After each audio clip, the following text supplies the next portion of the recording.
Praise, praise, glory, and honor our loving Savior, Jesus Christ.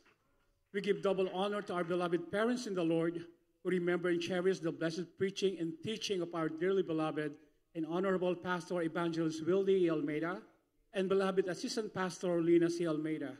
Greetings to the beloved Almeida family, beloved preacher, workers, beloved brethren, visitors, and the webcast viewer. Good afternoon po sa inyo po lahat. Before I do my testimony, I just want to let you know, guys, that I was saved in this congregation when I was 16. 16 years old na po ako nung nasave ako dito sa gawain na to. But now, next month po, birthday ko na po. And I'm turning 60 years old. 60 na po ako next month. Kaya, imagine niyo. Man. 16 na ako nung nasave ako. 60 years old na po ako. Grabe. Pagpapala po talaga ng mahal na Panginoon. But you know, sa 44 years po sa mahal na Panginoon, grabe pagpapala po. Grabe miracle sa pinakita sa akin ng mahal na Panginoon. Grabe po, grabe talagang andito po tayo sa katotohanan. Alam po nyo, those 44 years po, dumanas na po ako ng 7 heart attack, 3 stroke, 1 seizure. Kaya, grabe po ang pagpapalang binigay sa akin ng mahal na Panginoon. Ay, babalikan ko lang po yung the last heart attack po na meron po ako. Gusto ko pong patato po sa inyo to. Nasa opisina po ako, katrabaho po ako sa opisina ko. Tapos, I have a customer who's about to check out. She's my tenant. And she told me, while I was working with her paperwork, and then she told me like, hey, you look so pale. Are you having a problem? I said, no, I'm not. No, wait a minute. I'm gonna call 911 right now. She goes, no, please don't call 911. I said, and then she said, no, you look so pale. I'm not gonna leave here without the 911 come to this office. So tumawag po siya. Maya lang nandiyan yung ambulance, nandiyan yung fire department, nandiyan yung mga police. Tapos pumasok po sa opisina, chinek po yung blood pressure ko, blood sugar ko. Sabi po niya, close the office. Naku, nakita po nila agad 1,000 na yung blood sugar ko, 300 po, over 300 yung high blood ko po. Kaya po sabi nila, no, you have to come with us. Tapos may pinainom po sa akin mga tabletas.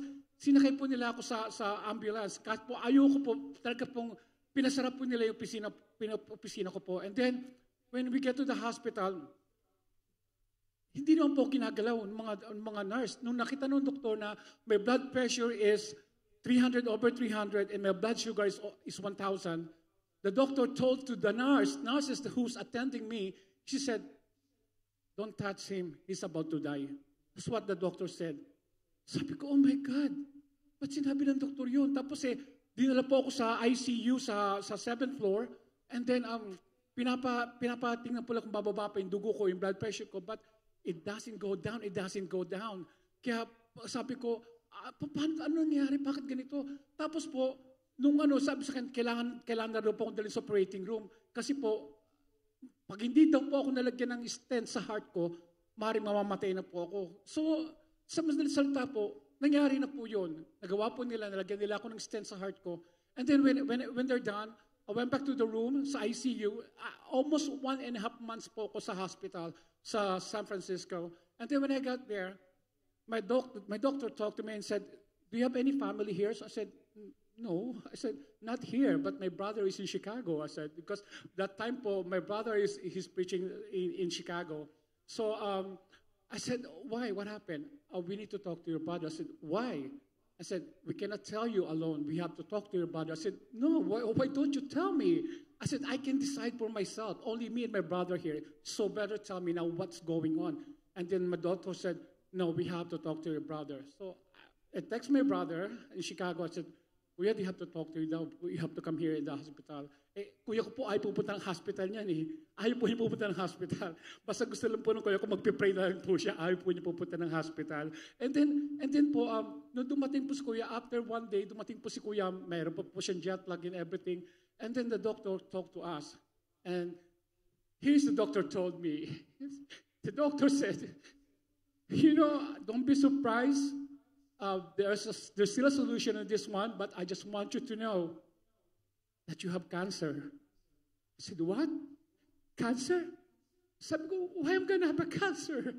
I said, we don't have that history in my family. My mom don't have a cancer. My dad don't have a cancer. We don't have that history in my family.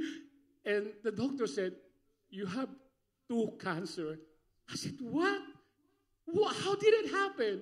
And then the doctor said, we have to do the operation right away. If not, magiging stage 4 daw po yung cancer ko. Nasa stage 3 na po yung cancer ko. And then they said to me that we have to do an operation with you. Lalong madaling panahon, the doctor said, okay. I said, what kind of cancer I have? Then the doctor said, I have a colon cancer and I have a liver cancer. So kailangan po nila, they have to do surgery on my body or else I'm gonna die very, very soon. And then my brothers told me like, yes, just trust God. I will go to the church. I will pray. I will call the church in the Philippines. I will ask them to pray for you. Just hang on there, hang on there. Umalis na po si Kuya. Tapos nandun po ko sa hospital. Sabi ko, Lord, bakit ganito? Bakit naman, hindi pa ba kayo nakukontento? Lord, sabi ko, 7 times na ako nakalagpas sa heart attack. Ngayon, cancer naman ang binigay niyo sa akin. Sabi ko, Lord, bahala po ko, Lord, if you really want me to go there now? Sabi ko, I don't mind. Sabi ko, take me, I'm yours. Sabi ko kay Lord. And then po, nung nandoon na po sabi ng doktor, okay, we're gonna do the surgery sa colon cancer ko. They told me that they have to cut my intestine, yung bituka ko po. Kakatin po nila, imbis na paikot-ikot na gano'n yung bituka ko, kakatin ng diretso, yung bituka ko po magiging isang straight lang na gano'n. Sabi ko, wow, when are you gonna do that? June 15. June 1st po, nasa hospital po ako. June 15, naka-schedule po ako para katin po yung bituka ko. Tapos sabi nila, June 10, kakatin po yung bituka ko. June 15, kakatin naman po yung liver ko. They told me that they have to cut my liver kasi po, yung liver ko po, sa ilalim po ng liver ko, may namumuo na pong tumor doon sa ilalim po ng liver ko. They have to cut it down. Sabi nila sa akin ng doktor, it's okay. Even though if you cut your liver's gonna go back out within 2 years. That's what the doctor told me. But even though I'm scared, I said, you're gonna cut my liver and you're gonna cut my intestine. Sabi ko, ano to? Sabi ko, pero alam po nyo, nagtas na rin po kay Kuya kasi alam po nagpe-pray din po si Kuya. Kaya sabi ko, just do whatever you wanna do. I told to the doctor, ito na po, June 10, operation, so operahan na po ako sa colon ko. Naku, binihisan po ako, nilagyan po alcohol sa buong katawan ko, tapos kahubad na po ako, nakadresalan po ako ng pang-hospital. From 7th floor, binaba po nila ako sa basement, nandun po yung operating room. Tapos 3 pong doktor mag-o-opera po sa akin para po biyakin na po ito yung tiyan po dito. Tapos po, andahan po nila mga nurse, siguro po mga 4 nurses doon. Tapos ngayon po, nung sinaksakan na po yung injection patulog na po ako, nandun ako sa operating room. Yung mata ko po, pag ganun-ganun na po. Tapos nung mga doktor, nakahawak na po ng mga gunting para po katin na itong tiyan ko. Tapos bigla may pumasok isang doktor, hold on to the surgery, hold on. And then the doctor said, what happened? Wait, we cannot see the colon cancer anymore. It's shown the computer, we cannot see the colon cancer anymore. For God's sake, hindi po nila nakita. Imagine po nyo, naka-schedule na po ako, nakita nila yung colon cancer ko po na kailangan pong putulin na. Pero that time, sabi po nung isang doktor na pumasok, we don't know, we cannot see it anymore. I don't know what happened. But it's no longer had a colon cancer. Alam po niyo, umiyak po ako sa mahal ng Panginoon. Sabi ko, tunay ka mahal ng Panginoon. Hanggang dito, naririnig mo ang panalangin ng mga tao matutuwid. Nagkatotoo ka, mahal ng Panginoon. So, pinalik po nila ako sa ICU, sa 7th floor po. Sabi po nila sa akin, we have to transfer you to another hospital. Kasi po, yung magkakat po ng liver ko, very sensitive daw po, kaya kailangan daw po nila akong dalhin sa downtown San Francisco, na doon po ako sa 14th floor, doon po sa puro ICU lang po yung 14th floor na yun. When I got there, sabi po ng mga doktor, binibriefing na po nila ako kung ano mangyayari pag kinat po yung liver ko and everything. And then I was just listening to them, pero I don't pay attention sa mga sinasabi po nila sa akin. Tapos question na kailangan ko daw po mag-therapy ng 2 years para daw po hanggang sa bumalik daw po yung liver ko sa normal. Sabi ko, I don't pay attention anymore. I said, I know God is not gonna let me down. I know God is there for me. Tapos ito na po, ganun din nangyari. Binuhusan ako ng alcohol sa katawan, pinunasan ko everything, and then ready na po ako sa ICU. Ito na po, nung nilagay po ako sa ICU, ang laki po ng monitor nila. Kung gano'n po ako kataas, ganyan po kakahaba yung monitor na gamit-gamit po ng mga doktor. When I was there po, tinisig na po ng mga doktor, tapos tingnan po yung mga history ko and everything. Tapos sabi nila gano'n, okay, gagawin daw po nila, bibiyakin mo na dito sa gilid daw po. Sa gilid mo na ako bibiyakin. Tapos pag di daw po nakuha sa gilid, saka po bibiyakin sa gitna. And then, ganun po, pinapatulog na po nila ako. Umpisa na po, lahat po sila naka-mask po eh. 8 doktor po yung nasa harapan ko po. Nung guguntingin na po, gaganunin po yung tiyan ko. Same po nangyari. Hold, may pumasok ng doktor. Hold! Nawala yung cancer niya. Hindi na makita sa computer. Wala na po, hindi po nakita yung cancer ko. Nawala po yung cancer ko.